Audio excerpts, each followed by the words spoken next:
بسم اللہ الرحمن الرحیم۔ آپ فرماتے ہیں اگر تجھ سے پوچھا جائے نا کہ تجھے اللہ سے محبت ہے تو جواب نہ دینا بلکہ خاموش ہی رہنا۔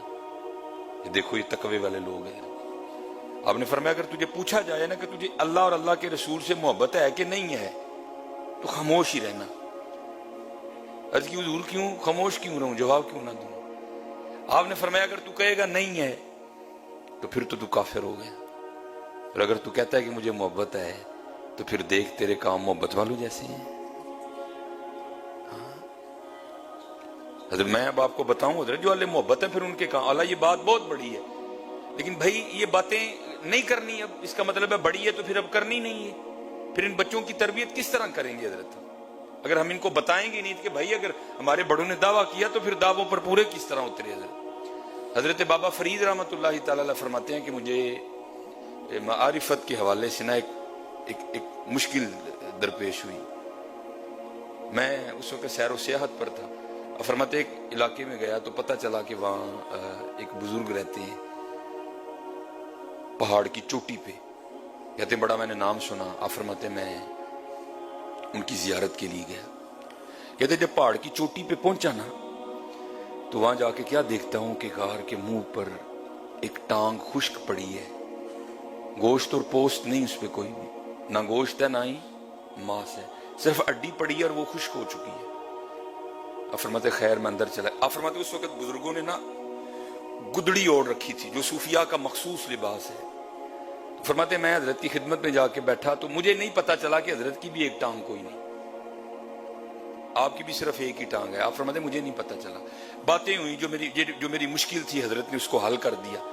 آپ فرماتے جب میں نے حضرت سے اجازت چاہی تو کیونکہ سنت ہے مہمان کو دروازے تک رخصت کرنے جانا، تو کہتے حضرت اٹھے مجھے غار کے منہ تک چھوڑنے جانے کے لیے، تو کہتے جب حضرت اٹھے تو میں نے کیا دیکھا کہ حضرت کی بھی ایک ٹانگ کوئی نہیں، ایک ٹانگ غار کے منہ پہ پڑی ہے، ایک حضرت کی بھی کوئی نہیں۔ کہتے دل میں خیال آیا کہیں ایک ہی تو نہیں دونوں باتیں؟ کہتے میں نے بڑے ڈرتے ڈرتے ادباً عرض کی حضرت ہے ایک ٹانگ غار کے منہ پہ کٹی پڑی ہے، ایک ٹانگ آپ کی بھی کوئی نہیں، کہیں کو آپس میں بات ملتی تو نہیں؟ تو کہتے ہیں رو پڑے۔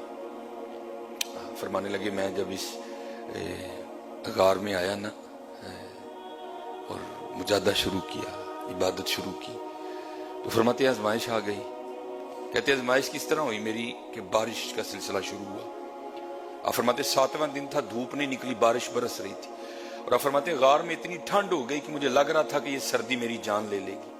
کہتے ہیں اللہ نے رحمت فرمائی، 8ویں دن دھوپ نکلی اور میں غار کے منہ پہ بیٹھا نا اپنے وجود کو گرم کر رہا تھا۔ کہتے ہیں امتحان اس طرح ہوا کہ میرے پاس سے ایک بڑی حسین و جمیل عورت گزری اور میری نظر اس کے چہرے پہ پڑی، بس وہ ایک ہی نظر اثر کر گئی۔ شہوت کا شیطان کا اس طرح غلبہ ہوا کہ ماتی ماری گئی کہ اس پہاڑ کی بلندی پر تو عورت کا آنا ناممکن ہے، آ ہی نہیں سکتی، تو یہ عورت کہاں سے آ گئی؟ لیکن بس نگاہ پڑ گئی حضرت۔ آپ فرماتے ہیں اتنا شہوت نے غلبہ کیا کہ میرا جی چاہا کہ میں اس کے پیچھے جاؤں اور جا کے نا اس کو پھر دیکھوں۔ کہتے بس میں اٹھا اور اس کی جانب جانے کے لیے نا میں نے غار میں سب سے پہلے دایاں پاؤں باہر نکالا۔ کہتے بس پاؤں کا نکالنا تھا تو غیب سے آواز آئی، واہ بھائی واہ، ہیں عشق دے دعوے ساڈے نال تے جاندے گہرا پیچھے ہو۔ اللہ، عشق دے دعوے ساڈے نال تے جاندے گہرا پیچھے۔ فرماتے ہیں یہ دایاں قدم ہی تھا جو سب سے پہلے غیر کی جانب بڑا تھا، میں نے اپنے ہاتھوں سے ہی کاٹ دیا۔ تو حضرت فضیل بن عیاض نے کیا فرمایا، یہ تقوی ہے حضرت ان لوگوں کا۔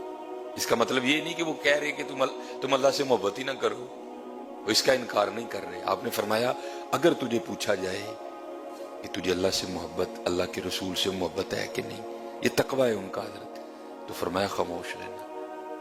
عرض کی حضور وہ کیوں؟